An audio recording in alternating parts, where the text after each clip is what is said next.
Harka fuunee jirra jaalatamtootaa fi kabajamtootaan ilmaan Oromoo hundi keessaan akkam turtan akkam sa'aatii kana keessaan nageenyi argachuun gammachuun jaalalli isiniif haa baay'atu.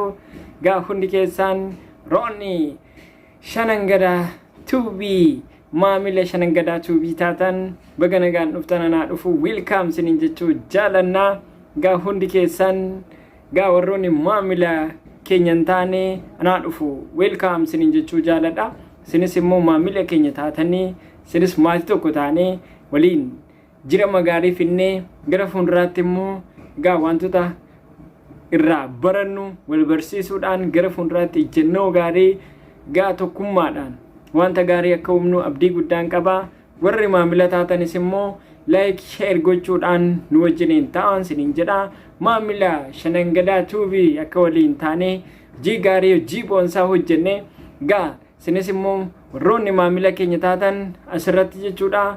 Gaa laayikii gochuudhaan koomentii gochuudhaan nu jajjabeessituun siniin jedha. Kanaaf hundi keessan anaa dhufu baga nagaan dhuftan welcome siniin jechuu jaalannaa. Gaa guyyaan har'aa baay'ee kan namatti tolu kan nama gammachiisu jechuudha. Kanaaf hundi keessan gaa namoonni baay'een gaa maamila keenya ta'uudhaaf yookaan immoo warri hin taanis taatanii waliin taanee jirama gaarii tokkummaa gaarii humna jechuudha. Gaa Shanangadaa tuubiin egaa akkuma beekamu yeroo dhiyoodha kan baname jechuudha. Yeroo dhiyoo keessattis immoo maamila hedduu argachaa jira. Waliin immoo hojii boonsaa hojjennee sinis immoo hojii boonsaa akka waliin hojjennee gara fuulduraatti gaa wanta nurraa eegamu yoo dogoggorre immoo sinis koomentii fi wantoota garaa garaatiin nu sirreessuu ni dandeessu jechuudha. Kanaaf immoo nutis immoo wanta nurraa eegamu sirreessinee gara fuulduraatti jirama gaarii fiduu ni dandeenya waliin jechuu barbaada. Bakka jirtanitti gaa tokkummaan jaalalli kabajni siniif haa baay'atu jecha. Akkuma beekamu gaa guyyaa har'aa galgala addaa irratti argamna. Galgala kana gaa wanta gaarii wanta baay'ee nama barsiisu irraa waliin barachuudhaan gara fuulduraatti jirama gaarii fiduu ni dandeenya.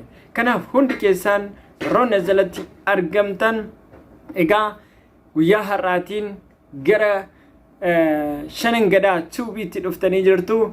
Gaa hundi keessan akka waliin nu waliin turtan utuu nuufin jaalalaan gammachuudhaan kana keessatti waliin dabarsinee jirama gaarii fiduu ni dandeenya. Kanaaf egaa guyyaan har'aa akkuma beekamu guyyaa addaa galgala gammachuu irratti argamna. Galgala gammachuu kana gaa sinis immoo wanta gaarii akka waliin dabarsinu jaalalaaf kabajaan anaa dhufu welcome irra deebi'uudhaan sinin jechuu jaalanna. Egaa akkuma beekamu gaa barri kun bara 2021 baga geessan baga walumaan geenya sinin jechuu jaalanna jechuudha. Guyyaan har'aa jechuudha. Maaliif irra darbee jira hundi keessan bara kana egaa bara injifannoo bara gammachuu bara tokkummaa bara waan hundattiin argattan siniif haa ta'u jechuu barbaada. Egaa barri kun bara jijjiiramaa bara guddinaa bara nuti tokkummaadhaan wal qabachuudhaan harka wal qabannee jirama gaarii yookaan immoo gara fuulduraatti tokkummaadhaan namni tokkoomu malee bakka barbaade ga'uu hin danda'u. Kanaaf tokkummuutu nurra jiraata. Waan tokko biraan ga'uudhaan tokkummaan nurraa eegamuu qaba jechaadha. Kanaaf tokkoomuudhaan harka wal qabachuudhaan akkuma mammaaksi Oromoo qunceen illee wal qabattee harba hiiti akka jedhu sana nutis immoo wal qabachuuti walitti dhiyaachuutu walii galuudhaan waan gaarii uumuu ni dandeenya. Akkuma mammaaksi Oromoo walii galan alaa galu jedhu sana sinis nutis immoo walii galuudhaan wanta gaarii uumuutu nurra jiraata. Kanaaf wanta gaarii uumuudhaaf immoo namni tokko yoo walii gale wanta gaarii uumuu ni danda'a. Kanaaf dursa jechuudha nuti maal gochuu qabna walii galuutu nurra jiraata jechaadha. Yoo walii galle yoo tokkoomne tokko taanaan waan barbaade uumuu ni dandeenya jechaadha. Yoo tokkoomne waan abbaan barbaade iyyuu ni jigsuu hin danda'u. Garuu tokko tokkoon yoo deemne waan xiqqoollee yookaan immoo waan bu'a qabeessa uumuu hin dandeenyu jechaadha. Kanaaf tiimworkiin nu barbaachisa, gamtaan nu barbaachisa jechaadha. Wanti gamtaadhaan hojjetamu yeroo hundaa wanti gamtaadhaan hujamu yeroo hundaa maalinni wanta guddaa bu'a qabeessa wanta namni sun fakkeenyaaf gamtaadhaan yoo hojjete wanti hojjetamu sun wanta firii qabeessa ni hojjetama. Kanaaf gamtaan haa hojjennu, waliin haa hojjennu, jirama gaarii haa finnu, bakka jirtanitti egaa tokkummaa gamtaa tiimii tiimworkiidhaan walaa qabannu jechaadha. Kanaaf namni gamtaan hojjetu yeroo hundaa hojiisaa wanta hojjetu sana tokkummaadhaan garbummaa jalaa bahuu ni danda'a, iyyummaa jalaa bahuu ni danda'a. Yoo kana ta'e wanta barbaade bira ga'uudhaaf yookaan tokkoomuudhaan wanta barbaadne sana bira ga'uudhaaf maaltu nurraa eegama? Gamtaan hojjechuudha. Gara fuulduraatti gamtamummuudha. Yoo gamtoomne, yoo wal qabanne wanti barbaade nu jigsuu hin danda'u. Kanaaf gamtaan hojjechuun bakka barbaadne kan nu geessisu nu taasisa. Gamtaan hojjechuun wanta firii qabeessa nu taasisa. Kanaaf gamtaan haa hojjennu, waliin haa hojjennu. Kanaaf egaa gadaa yookaan immoo shanan gadaa yuutuubiin egaa akkuma beekamu gamtaan hojjennee wanta barbaadne uumuu akka dandeenyu asumarraan sin beeksisa jechaadha. Kanaaf hundi keessan maamila gadaa shanan gadaa yuutuubii taatanii hundi keessan nu jajjabeessuudhaan laayikii, sheerii, sabiskiraabii gochuudhaan nu wajjiniin ta'uu ni dandeessu jechuudha. Egaa barri kun bara gammachuu, bara milkii, bara guddinaa akka waliin uumnu abdii guddaan qaba. Kanaaf tokkummaan keenya haa cimu, waliin haa gamtoomnu, waliin haa taanu, injifannoon kan keenya akka ta'uudhaaf gamtoomne haa hojjennu.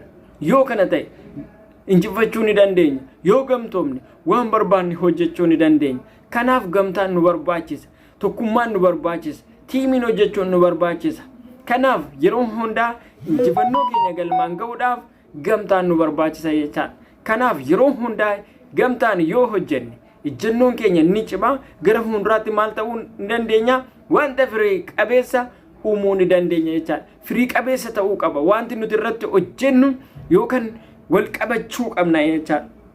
Kanaaf wanti gamtaan hojjetamu yeroo hundaa bu'a qabeessa, gamtaa qabeessa. Kanaaf tokko tokkoon deemuun nu barbaachisu. Kanaaf hundi keessan warroonni biyya alaa biyya keessaa gamtaan haa hojjennu, gamtaan haa tokkoomnu. Tokkummaan yoo hojjenne waan barbaanne uumuu ni dandeenya, waan barbaanne galmaan ga'uu ni dandeenya. Iddoo barbaanne, iddoo sammuun keenya yaade wanta kamiyyuu hojjechuu ni dandeenya. Yoo maal ta'e, yoo gamtaan hojjenne, yoo tiimiin hojjenne, yoo waliin hojjenne, yoo waliigalteen jiraate, waliigalteen jiraannaan yoomiyyuu bakka barbaanneen ga'uu, jijjiirama gaarii fiduu, iddoo ofii keenyaa jenne ga'uu ni dandeenya. Tokko tokkoon deemnaan garuu waan tokkollee uumuu ni dandeenyu, hojjechuu ni dandeenyu, galmaan ga'uu ni dandeenyu. Kanaaf hundi keessan ammarraa kaafnee waan barbaade uumuudhaaf gamtaan haa hojjennu, waliin haa hojjennu, jirama gaarii haa finnu, iddoo barbaanne ga'uudhaaf gamtaan hojjennee bakka barbaanne ga'uu ni dandeenya. Egaa hundi keessan bakka jirtanitti nagaan gammachuun siniif haa baay'atu. Nagaan naa bulaa, horaa bulaa.